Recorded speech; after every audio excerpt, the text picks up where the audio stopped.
Hey, what's up, guys? Dragon's Lair is now available for order. Arcade1up just sent out an email announcing this, and for my part, I've spent the whole day talking, so it's going to be a little tough. My throat's dry. I'm going to try to get through this video, but I wanted to let you know that this is out, and it's priced pretty reasonably. I mean, I've looked over this. I've got some thoughts on the design that we could talk about. But the price at $5.99, given the level of quality that it seems like we're getting with the design, looks pretty good. There's no custom control to mess up. Like, you know, I know some people weren't happy with the T2 guns or the Tron stick, but this doesn't have any of that, of course, so I don't think there are as many question marks with this cabinet. But they have done some new stuff.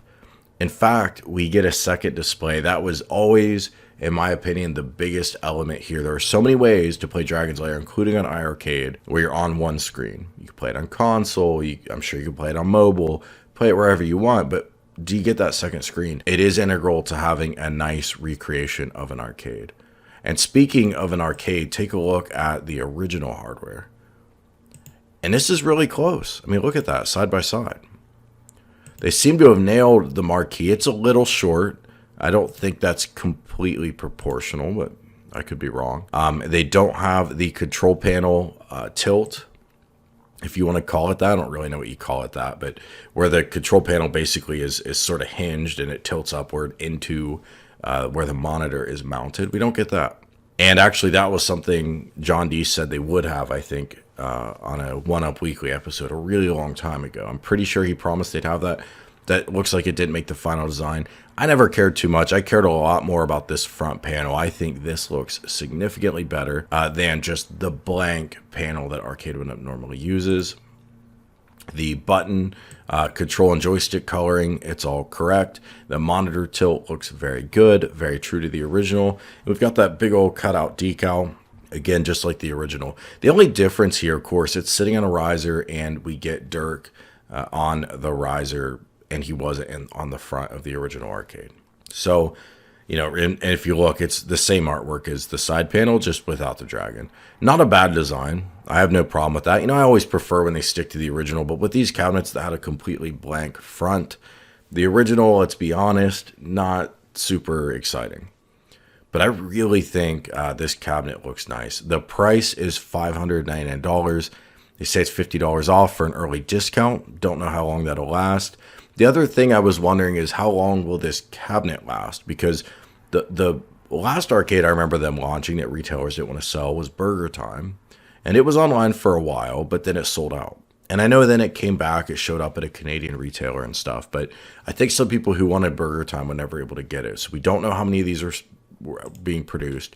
We just know that it may not show up at retail. It's something John D's talked about before. And I don't see any indication here that this will show up at retail. So if it's not picked up by retailers, I doubt they made a huge number of them. So, you know, keep that in mind. Doesn't mean they're going to sell out tomorrow, just something to keep in mind.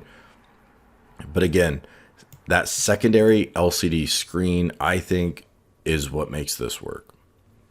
Because at the end of the day, this is the same quality as the other Arcade1up cabinets, non-XL, non-Pro Series, 70 pounds, and the two-piece with a riser design. The XL is closer to 100 pounds. It's one piece. And by the way, I think this would have benefited from that because I think the riser, this is a cabinet that's meant to look like a piece of, you know, decor, artwork, whatever you want to call it. I think when you have a cabinet like that, the riser does take away from that a bit, makes it look a little more like a toy. I think if they'd done this as an XL, that would have been a home run. However, for $600, this probably is a pretty reasonable place to be. But that second display was everything. Not because we care that much about seeing our score or whatever. And by the way, side note, but I've always wondered why Dragon's Lair was designed with a second display.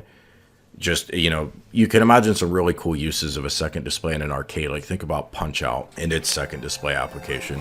But here, well, you're just seeing a score readout, you know, stuff you would normally see on screen. I suspect, I don't know this for sure, but I suspect it's because the hand-drawn artwork was so beautiful that it would be cool to get that score information off the main screen so your view is unobstructed.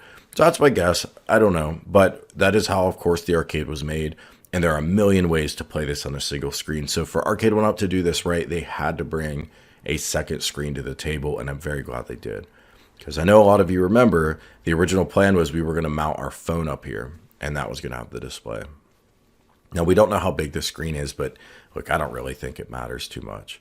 I do also remember John D on One Up Weekly.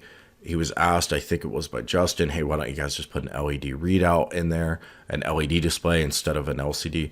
And of course, the answer was, unfortunately, LCDs cost less. Even though the LED single color monochrome is way cheaper, you would think, but they're just a real specialty display, and it's probably hard to source those in big numbers. So yeah, I mean, that's kind of the bottom line on this. Let's take a look at the trailer.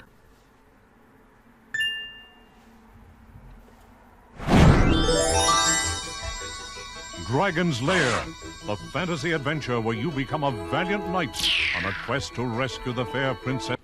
And Digital Leisure is, I believe, the copyright holder or the publisher for the game. When I first saw that, I thought, oh, did they go with a new design company or something? But it doesn't seem to be the case.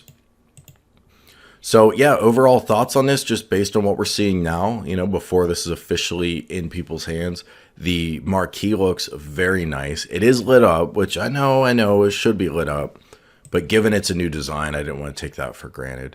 And overall, the cabinet just looks very, very similar to the original. Let me know in the comments what you guys think. Is this $600 price point right or not? Maybe not. Maybe you think it's too much, or maybe you would have liked to have seen an XL cabinet. Let me know. If you've enjoyed the video and you made it this far, do me a favor and hit the like button, and make sure you're subscribed for more news and reviews on home arcade with an opinion. I always have an opinion on stuff.